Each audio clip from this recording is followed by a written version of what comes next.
గౌరవ పెద్దలు శాసనసభ్యులు గండ్రా సత్యనారాయణరావు గారు ఈ కార్యక్రమంలో వివిధ అధికారులైనటువంటి అడిషనల్ ఎస్పీ గారు, ఎస్సీ కార్పొరేషన్ సంక్షేమ అధికారి గారు, ఆర్డీఓ గారు, కమిషనర్ గారు, మిగతా కుల పెద్దలు, అదేవిధంగా ఈ కార్యక్రమంలో పాల్గొనేందుకు విచ్చేసినటువంటి విద్యార్థులు, అదేవిధంగా మిగతా ముందు కూర్చున్నటువంటి పెద్దలందరికీ జై భీమ్, జై సంవిధాన్.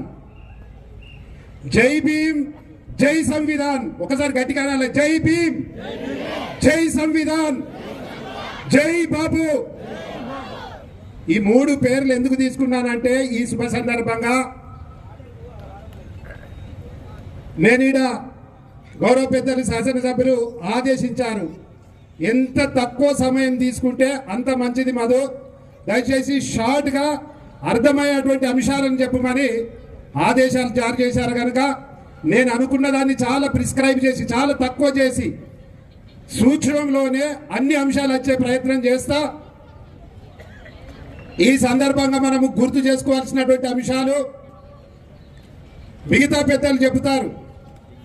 అంబేద్కర్ ఎక్కడ చదివాడు, ఏ కులంలో పుట్టాడు, ఎన్ని పట్టాలు పొందాడు, ఎన్ని పిహెచ్డీలు పొందాడు, ఎంత అస్పృశ్యతకు, అదేవిధంగా ఎన్ని అవమానాలు భరించాడు అనేటువంటి అంశం కాకుండా, అంబేద్కర్ గురించి కూడా కాకుండా, అంబేద్కర్ యొక్క ఆశయాలు, తన ఆశయాలు ప్రపంచవ్యాప్తంగా ఏ విధంగా విస్తరించాయి, కొంతమంది కుహన మేధావి వర్గం ఇలాంటి గొప్ప వ్యక్తులని తక్కువ చేసి చూసేటువంటి క్రమము ఈ భారతదేశంలో ఏ విధంగా జరుగుతుందో ఆ అంశాలు మీ ముందు పెట్టే ప్రయత్నం చేస్తున్న సోదరులారా. ఈ భారతదేశానికి స్వతంత్రం రాబోతుంది.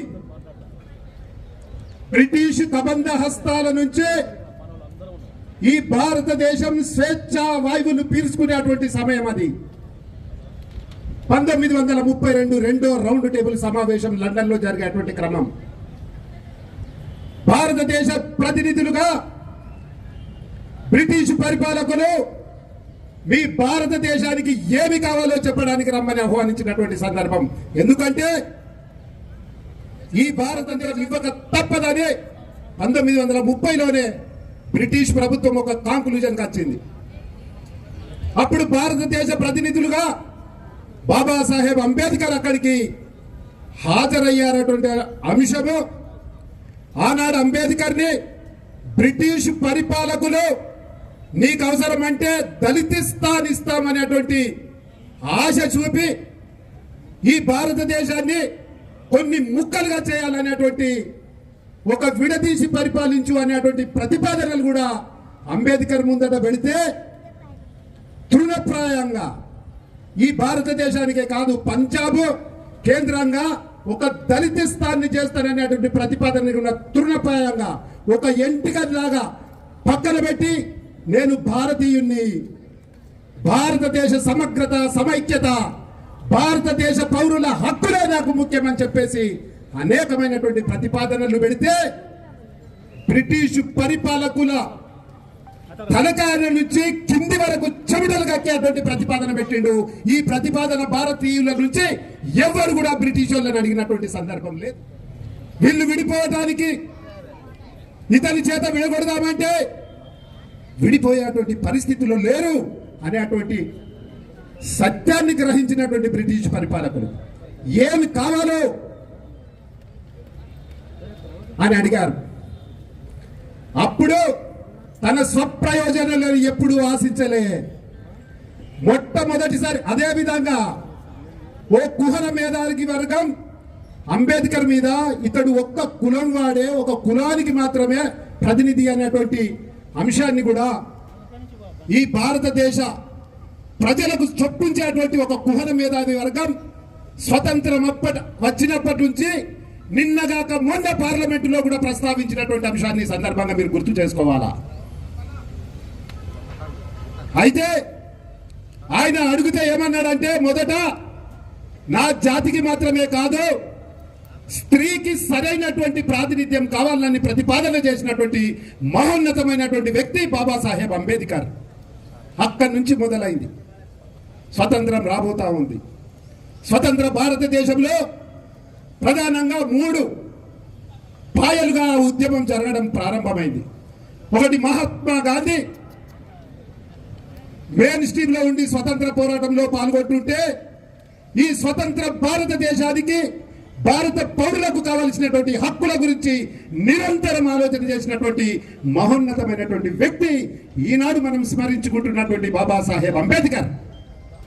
అంబేద్కర్ గారి ఆశయాలను మనం గుర్తించాలి. అంబేద్కర్ ఏమి చేయాలనుకున్నాడు ఈ భారతదేశానికి? స్త్రీలకు ఏమి చేయాలనుకున్నాడు? అట్టడుగు వర్గాలకు ఏమి చేయాలనుకున్నాడు? అగ్రవర్ణాల్లో ఉండబడినటువంటి బీద వాళ్ళకు ఏమి చేయాలనుకున్నాడో తను చేసే ప్రయత్నంలో తను రాజ్యాంగ ముసాయిదా కమిటీకి, స్వతంత్ర అనంతరం రాజ్యాంగ ముసాయిదా కమిటీకి చైర్మన్ కావటం జరిగింది. ఎస్, మరి బాబాసాహెబ్ అంబేద్కర్ అనుకున్నటువంటి అంశాలన్నీ రాజ్యాంగంలో పొందపరచగలిగాడా? పొందపరచలేకపోయాడు. తను అనుకున్నటువంటి అంశాలనే కనుక రాజ్యాంగంలో పొందపరిస్తే చైనా కంటే, జపాన్ కంటే, అమెరికా కంటే, రష్యా కంటే 100 మైళ్ళ అగ్రస్థానంలో ఉండేది భారతదేశం. మరి ఎందుకు పొందపరచలేకపోయాడు? బాబాసాహెబ్ అంబేద్కరే కదా రాజ్యాంగ ముసాయిదా కమిటీకి చైర్మన్. తను అనుకున్నది భారతదేశ రాజ్యాంగంలో పొందపరచకపోవడానికి అసలు కారణాలేవి అని అన్వేషిస్తే, అంబేద్కర్ గారి ఆలోచనలను కనుక మనం అధ్యయనం చేస్తే మనకు 5-6 అంశాలు చాలా ప్రస్ఫుటంగా కనపడతాయి. తను అనుకున్నటువంటి అంశాలను రాజ్యాంగంలో పొందపరచడంలో విఫలమయ్యాడు అనడం కంటే తన ఆలోచన విధానాలన్నిటినీ రాజ్యాంగంలో పొందపరచడంలో అప్పుడున్నటువంటి కాన్స్టిట్యూంట్ అసెంబ్లీలో 299 మంది ఉంటే 15 మంది మైనారిటీ మిత్రులు తప్పించి మిగతా వాళ్ళందరూ కూడా కన్సర్వేటివ్ పార్టీకి సంబంధించిన వాళ్ళు, రైటిస్ట్ మెంటాలిటీ కలిగిన వాళ్ళు, మిగతా వాళ్ళందరూ ఐడియాలజీని రిప్రజెంటేషన్ చేసి అటువంటి 299 మందిలో 15 మంది పోతే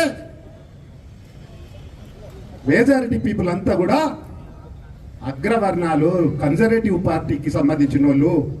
మహిళలకు రిప్రజెంటేషన్ లేదు 299 కాన్స్టిట్యూంట్ అసెంబ్లీలో.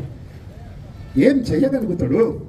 వీళ్ళందరినీ కలుపుకొని ముందుకు పోతే తప్ప రాజ్యాంగాన్ని ముందుకు తీసుకొని పోయేటువంటి పరిస్థితి లేదు.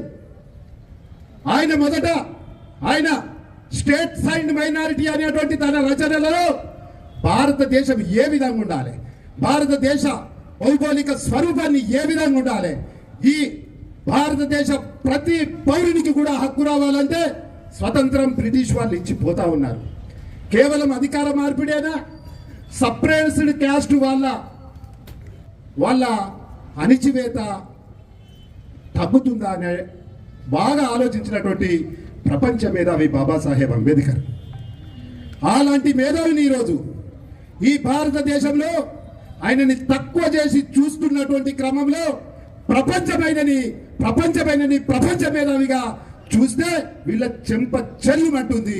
ఈ విధానాన్ని కూడా వారు అవలంబించినటువంటి ఆయన రాజ్యాంగంలో పొందపరిచినటువంటి అంశాలు మనకు తెలియపరుస్తాయి. ఎస్, ఆయన రాసినటువంటి ఏదైతే తన రచనలో ఉన్నదో, తన రచనలలో ఏదైతే ఈ విద్య ఉందో, ఎడ్యుకేషన్ అనేది ప్రాథమిక హక్కుల్లో ఉండాలని నన్ను ప్రతిపాదించాడు. కానీ రాజ్యాంగంలో ఎడ్యుకేషన్ అనేది డైరెక్టివ్ ప్రిన్సిపల్స్ ఆఫ్ స్టేట్ పాలసీకి వెళ్ళింది తప్ప ప్రాథమిక హక్కుల్లో పొందపరచలేకపోయాడు. ఈ భారతదేశంలో ఉండబడినటువంటి స్టేట్స్ అండ్ మైనారిటీలో చాలా ప్రస్ఫుటంగా తన రచన చూపించాడు. స్టేట్స్ అండ్ మైనారిటీలో ఈ భారతదేశంలో ఉండబడినటువంటి మొత్తం భూమి కూడా స్టేటే, రాజ్యమే మెయింటైన్ చేయాలని అన్నాడు. కానీ అప్పటికే 500కు పైబడి ప్రిన్స్లీ స్టేట్స్ ఉంటే అఖండ భారతంగా మార్చేందుకే నానా తంటాలు పడవలసి వచ్చింది. ఆ రోజు అగ్రవర్ణాల చేతి లేదా పెత్తందారుల చేతి లేదా మక్కదారుల చేతిలోనే ఈ భారతదేశం మొత్తం భూమి 9 నుంచి 15% పీపుల్లోనే ఉన్నప్పటికీ కనీసం డైరెక్టివ్ ప్రిన్సిపల్స్ ఆఫ్ స్టేట్ పాలసీలలో వెల్ఫేర్ అనే అటువంటి అంశాన్ని చేర్చిండు కనుకనే ఈ ప్రభుత్వం కొంతమందికి భూమిని పంచపల్యాదని అనేటువంటి అంశాన్ని నేను తెలియపరుస్తా ఉన్నాను. ఆ రోజు భూమిని చైనాలో, రష్యాలో ఉండబడినట్టే ఈ భారతదేశంలో కనుక రాజ్యమే కనుక ఈ భూమిని పరిశ్రమలను కనుక మెయింటైన్ చేసి ఉంటే అంబేద్కర్ కోరినట్టు 100 మైళ్ళ ముందులో ఈ ప్రపంచంలోనే ఈ భారతదేశం 100 మైళ్ళ అగ్రస్థానంలో ఉండే అటువంటి అంశాన్ని ఈ సందర్భంగా గుర్తు చేసుకోవాలి. ఆయన ఆలోచన విధానాలని చాలా తక్కువ మంది చెప్తారు. అదేవిధంగా తర్వాత స్వతంత్రానంతరం ఇవన్నీ కూడా పొందపరచలేకపోయినప్పటికీ స్వతంత్రం వచ్చినాక ఇలాంటి ఒక గొప్ప వ్యక్తి పార్లమెంటులో ఉండవలసినటువంటి అవసరాన్ని గ్రహించినటువంటి ఆనాడు జవహర్ లాల్ నెహ్రూ ఆయనకు తన క్యాబినెట్లో న్యాయశాఖ మంత్రి చేసి గౌరవించినటువంటి ఘనత కూడా ఎవరైతే గాంధీ తాత ప్రతిపాదన చేసినటువంటి కాంగ్రెస్ పార్టీ అనేటువంటి అంశాన్ని కూడా మనం ఈ సందర్భంగా గుర్తు చేసుకోవాలి. ఇలాంటి గొప్ప మేధావి ఆనాడు ఎవరి కొరకు చేశాడు, మరి ఎవరి కోసం తను రాజీనామా చేసిండో కూడా ఈ సందర్భంగా అర్థం చేసుకోవాలి. ఒక్క కౌన్సిలర్ కాదు, వార్డు సభ్యుడు కూడా ఇప్పుడు ఏదన్నా అంశం మీద రిజైన్ చేయాలంటే దాన్ని పట్టుకొని వేలాడుతాడు తప్ప రాజీనామా చేసడానికి సుముఖంగా ఉండడు. ఆయన ఆ రోజు ఒక ప్రతిపాదన చేశాడు. నేను రాజ్యాంగంలో తీసుకురాకపోయినా కూడా మహిళలకు ప్రాతినిధ్యం ఉండాలని, మహిళలకు ఓటు హక్కు ఉండాలని, మహిళలు కూడా మనుషులతో సమానమే అనేటువంటి అంశాన్ని తను రాజ్యాంగంలో చేర్చకపోయినా కూడా పార్లమెంటులో మనము ప్రతిపాదన చేసి చట్టం చేసుకోవచ్చునని ఒక మంచి ఆలోచన విధానంతో పార్లమెంటులో జవహర్ లాల్ నెహ్రూ క్యాబినెట్లో మహిళా బిల్లు, హిందూ కోడ్ బిల్లు ప్రవేశపెట్టినటువంటి ఘనత. ఇప్పుడు మనము మహిళలను ఎవరైనా మొదటిసారి గౌరవించి భారతదేశంలో మహిళలని కూడా మనుషులుగా దైవ దత్తాధికార సిద్ధాంతం తర్వాత వచ్చినటువంటి మన రాజ్యాంగాన్ని అనుసరించి మహిళలకు కూడా ప్రాతినిధ్యం కావాలంటే, మహిళలు ఎవరైనా చేతులెత్తి దండం పెట్టాలి మొదటిసారి అంటే పూలే తర్వాత పార్లమెంటులో బాబాసాహెబ్ అంబేద్కర్ గారి కాళ్ళు కడిగి నా కూడా అంత గొప్ప మనిషి ఉంటాడనేటువంటి అంశాన్ని సందర్భంగా తెలియపరుస్తా ఉన్నాను. అప్పుడు పార్లమెంటులో హిందూ కోడ్ బిల్లు ప్రవేశపెట్టారు. ఆనాడు ఆర్ఎస్ఎస్ ప్రభావం కూడా ఉంది. అసలు ఆడవాళ్ళని మనుషులుగా చూసేటువంటి దేశం కాదు ఇది. అట్టడుగు వర్గాలకు సరైనటువంటి ప్రాతినిధ్యం ఉండాలని ఆలోచించినటువంటి ఈ మనుస్మృతి నుంచి డెరివేటెడ్ అయి బ్రిటిష్ పరిపాలన నుంచి భారత పార్లమెంటరీ ప్రజాస్వామ్య వ్యవస్థగా రూపుదిద్దుకున్నటువంటి భారతదేశంలో ఆనాడు ఆడవాళ్లకు నిజమైనటువంటి మనుషులుగా చిత్రీకరించేటువంటి పని కాదు.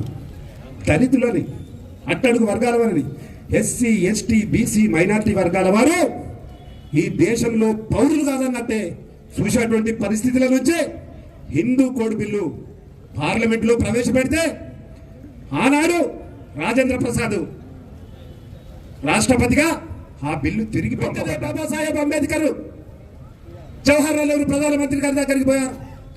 మనం తీసుకొచ్చినటువంటి బిల్లు ఇది ఆడవాళ్లకు అత్యున్నతమైనటువంటి బిల్లే కాకుండా ఈ భారతదేశ పురోభివృద్ధికి ఆడవాళ్ళు ఎక్కడైతే మహిళలు పూజించబడతారో అక్కడ దేవతలు పూజించబడటంతో సమానంగా భావించి వారికి ఈ బిల్లుని ప్రవేశపెట్టాలనేటువంటి దృఢ సంకల్పంతో మళ్ళీ ఒక్కసారి కనుక మనం దీన్ని పాస్ చేసి మనం రాజేంద్ర ప్రసాద్ అంటే రాష్ట్రపతికి పంపితే తప్పనిసరి ఆమోదించవలసినటువంటి అవసరం ఉంటుందంటే అప్పుడు నెహ్రూ గారు ఒకటి అంటారు, అంబేద్కర్ గారు దయచేసి మీ ఆలోచన విధానం అద్భుతమైంది, మీ ఆలోచన విధానం చాలా మంచిది, అయినప్పటికీ ఈ భారతదేశానికి కొత్తగా స్వతంత్రం వచ్చింది. మన పార్లమెంటరీ ప్రజాస్వామ్య వ్యవస్థలో రాష్ట్రపతి ఒక్కసారి దాన్ని తిరిగి పంపితే మళ్ళీ మనం అతనికి తిరిగి పంపి ఆమోదింప చేయటం అంటే ఇప్పుడు అంతా కొత్త ఉన్నది, ఎవడేందో తెలుసలేదు. ప్రిన్స్లీ స్టేట్స్ అయినటువంటి హైదరాబాదు, జూడోఘాట్, కాశ్మీర్లో కొన్ని అల్లకల్లోల పరిస్థితులు ఉన్నాయి. మనం ఇప్పుడే ఈ పార్లమెంటరీ ప్రజాస్వామ్య వ్యవస్థని పటిష్టం చేసుకోవాలంటే అనంతరం ఏదైనా ఆలోచిద్దాము తప్ప తిరిగి పంపితే ఇలా కొంతమంది గడబిడగాళ్ళు ఉన్నారు. గడబిడగాళ్ళు అంటే నేను చెప్తా ఉన్నా, అప్పుడు కూడా ఉన్నారు ఆర్ఎస్ఎస్ సంబంధించినటువంటి ప్రిన్స్లీ స్టేట్ల నుంచి వచ్చినటువంటి ఈ గడబిడగాళ్ళు ఉన్నారు. దయచేసి అంబేద్కర్ గారు వీరు కొంచెం ఓపిక పట్టండి, వి విల్ డూ సంథింగ్ తర్వాత నేను చెప్పేసి ఎవరైతే జవహర్ లాల్ నెహ్రూ అన్నాడో తృణప్రాయంగా నేను చేయాలి, భారతీయ పౌరులకు భారతీయ మహిళలకు నేను చేయాలనుకునేటువంటి పని నేను చేయకుండా ఉండు ఈ పార్లమెంటులో ఉండడం దండుగని చెప్పేసి మొట్టమొదటిసారిగా పార్లమెంట్ క్యాబినెట్ మినిస్టర్ని తృణప్రాయంగా పక్కన పెట్టి ఉరికొచ్చినటువంటి ప్రపంచ మేధావి యోగాగ్ని హవిస్సుల తలను తాను అర్పించుకొని జాతీయ ఆత్మను జాగృతం చేసినటువంటి వేదాంత విప్లవమూర్తి బాబాసాహెబ్ అంబేద్కర్ అనేటువంటి అంశాన్ని ఈ సందర్భంగా మీరు ఒకసారి గట్టిగా చప్పట్లతోటి ఆయనని జై భీమ్ అంటూ నినాదించాలని ఈ సందర్భంగా తెలియపరుస్తా ఉన్నాను. ఇదేంటే భారతదేశానికి కావలసినటువంటి ప్రపంచిక దృక్పథంతో ఆలోచించి రాజ్యాంగాన్ని రాద్దామనుకున్నప్పుడు రాయనీయలేదు. రాయకపోయినా కూడా రాజ్యాంగంలో ఆ రోజే ఇలాంటి కార్యక్రమాలు ఉంటాయని కొన్ని అంశాలు మానవ హక్కులు, ప్రాథమిక హక్కులు, directive principles of state policy, ప్రాథమిక హక్కుల్లో చేర్చలేని కొన్ని అంశాలను directive principles of state policy, అంటే స్టేట్ కనుక ప్రాథమిక హక్కులు అంటే ఆ పౌరుడే డైరెక్ట్ ఆ హక్కులను సాధించుకోవచ్చు. సుప్రీంకోర్టు ద్వారా, హైకోర్టుల ద్వారా డైరెక్టివ్ ప్రిన్సిపల్స్ అయినటువంటి పరిపాలకులు చేయవచ్చు. దాంట్లోనైనా పెట్టగలిగాడు. ఇప్పుడు మహిళలకు 33% మొన్న పార్లమెంటులో ఒక బిల్ అయిందంటే కనీసం మహిళలకు ఉండబడినటువంటి హక్కులని డైరెక్టివ్ ప్రిన్సిపల్స్ ఆఫ్ స్టేట్ పాలసీలో చేర్చారు కాబట్టి ఈ రోజు మహిళలకు సాధికారత రాబోతా ఉంది. సచ్చుకుంటా మహిళలకు 33% ఇవ్వవలసినటువంటి ఆవశ్యకతను ఆనాడే బాబాసాహెబ్ అంబేద్కర్ తన రాజ్యాంగంలో పొందపరిచాడనేటువంటి అంశాన్ని మనకెవ్వడు చెప్పడు. కాబట్టి ఇలాంటి గొప్ప గొప్ప వ్యక్తులను ఈ భారతదేశానికి స్వతంత్రం కోసము తన సర్వస్వాన్ని వదులుకొని స్వతంత్ర పోరాటంలో మొనగాడిగా ఉన్నటువంటి ఎవరైతే బాపుని తిరస్కరించే ప్రయత్నం చేస్తా ఉన్నారు, ఈ బాపు చేసినటువంటి సేవలు కనపడకుండా చేసే ప్రయత్నం చేస్తా ఉన్నారు. బాబాసాహెబ్ అంబేద్కర్ గారు తన జీవితాన్ని మొత్తం పోడగొట్టుకొని ఒకానొక సందర్భంలో తన కొడుకు చనిపోయి ఉంటాడు. తన కొడుకు కొన్ని కారణాల చేత చనిపోయి ఉంటే తన భార్య రమ, ఏమయ్యా నువ్వు ఈ సమాజ సేవ అని నువ్వు ఇటే పోతా ఉన్నావు, మన అబ్బాయి చనిపోయిండు, మనం ఖననం చేయాలంటే అంటాడు ఒకసారి బాబాసాహెబ్ అంబేద్కర్, రమ అలాంటి నేను వచ్చి ఖననం చేసేదానికి నేను అక్కడికి వచ్చినా కూడా తిరిగి మన కొడుకు లేవలేడు. ఇలాంటి ఎంతో మంది కొడుకులు నా కోసం వేచి చూస్తూ ఉన్నారు. నేను అక్కడికి వచ్చి మన కొడుకులు లేపే అటువంటి కార్యక్రమం జరగదు. అలాంటి ఎంతో మంది కొడుకులు తన హక్కుల కోసం, తన చదువు కోసం, తన విద్య కోసం, తన వైద్యం కోసం ఎదురు చూస్తున్నటువంటి భారత ప్రజల వద్దకు నేను పోవాలి, నువ్వు అతన్ని ఖననం చేయమని అంటాడు. That is the commitment of Babasaheb Ambedkar. ఎవరికన్నా ఉన్నదా? మా చిన్నమ్మ బిడ్డ రెండో భార్య కొడుకు యొక్క తాత చనిపోయిందని తప్పించకపోయే ఈ సమాజంలో తన సొంత కొడుకు చనిపోతే ఖననం చేయడానికి కూడా సమయాన్ని కేటాయించుకోలేని పరిస్థితిలో సమాజ సేవ చేసినటువంటి మహోన్నతమైనటువంటి వ్యక్తిని మరిపించే విధంగా మొన్న పార్లమెంటులో ఓ పెద్ద మనిషి మాట్లాడితే దానికి కొంతమంది చప్పట్లు కొడతారు. అంబేద్కర్ అని మన కొంతమంది పొలిటీషియన్లు ఈ అన్ని అంశాలు తెలిసినటువంటి భారతదేశానికి చేసినటువంటి సేవలని మర్చిపోకుండా అంబేద్కర్ పేరెత్తితే నువ్వు అంబేద్కర్ పేరు ఎందుకు ఎత్తుతున్నావు, శ్రీరామ అంటే నీకు పుణ్యమని నాచునంటారు. ఇలాంటి భారతదేశ పరిపాలకులని బాబాసాహెబ్ అంబేద్కర్ అందించినటువంటి రగులుతూ పొగలుగక్కే పిరంగులు లాంటి మీ ఓటు వాయిదాన్ని వాడవలసిందే. ఇలాంటి రాక్షస ప్రభుత్వాన్ని పొగలవకాశంలో కలిపి అలాంటి పాలకులను తుంగలో తొక్కి పార్లమెంటరీ ప్రజాస్వామ్య వ్యవస్థను పునరుద్ధరించుకునేందుకు బాబాసాహెబ్ అంబేద్కర్ ఇచ్చినటువంటి ఓటు వాయిదాన్ని ఆడతారని ఈ సందర్భంగా మీకు తెలియజేస్తా ఉన్నాను సోదరులారా. అంశాన్ని మీరు గుర్తుపెట్టుకోవాలి. అంబేద్కర్ ఎంతైతే ఈ దేశానికి సేవ చేసేటువంటి ప్రయత్నంలో ముందుకు పోయాడో అదే విధంగా మహాత్మా గాంధీ కూడా తన సర్వస్వాన్ని ఒడిగట్టి ఈ భారతదేశానికి స్వతంత్రాన్ని తెచ్చేటువంటి మెయిన్ స్ట్రీమ్ లో పనిచేశాడు. వీళ్ళతో పాటు ఈ భారతదేశానికి అందించినటువంటి రాజ్యాంగాన్ని కూడా తుంగలో దొక్కేందుకు ఆ మీదోడు ఉంటే వానికి తైతక్కలాడే ఈ కిందోడు కూడా ఈ భారత రాజ్యాంగాన్ని సమూలంగా మార్చాలనేటువంటి ప్రయత్నం చేస్తున్నారు కనుక అందుకే ఇటీవల ఒక పార్టీ ఒక నినాదం తీసుకున్నది, జై భీమ్ జై సంవిధానం అనేటువంటి విధానం. ఇది భారతీయులకు కావాల్సినటువంటి విధానం, ఒక పార్టీకో ఓ ప్రతినిధికో కావాల్సినటువంటి విధానం కాదు.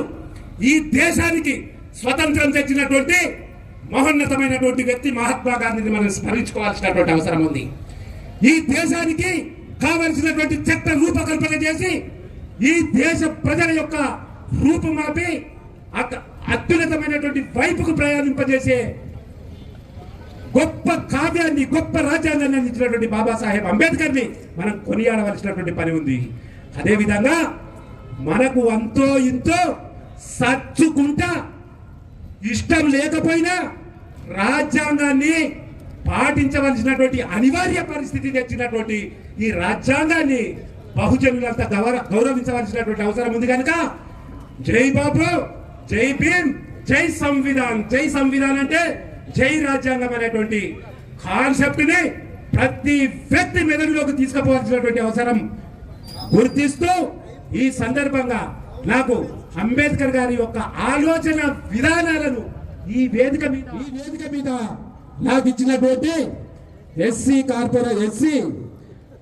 వెల్ఫేర్ అభివృద్ధి శాఖ వారికి అదేవిధంగా వేదిక మీద ఉన్నటువంటి పెద్దలందరికీ మనస్ఫూర్తిగా కృతజ్ఞతలు తెలియజేసుకుంటూ ఒక్కసారి జై భీమ్. జై భీమ్ అంటే జై జై భీమ్ అనాలి. జై భీమ్ జై భీమ్ జై భీమ్ జై జై జై జై జై భీమ్ జై భీమ్ జై భీమ్ జై భీమ్ జై భీమ్. థ్యాంక్ యూ సోదరులారా, అందరికీ నమస్కారము. ఓపికగా విన్నందుకు మీ అందరికీ కృతజ్ఞతలు, ధన్యవాదాలు.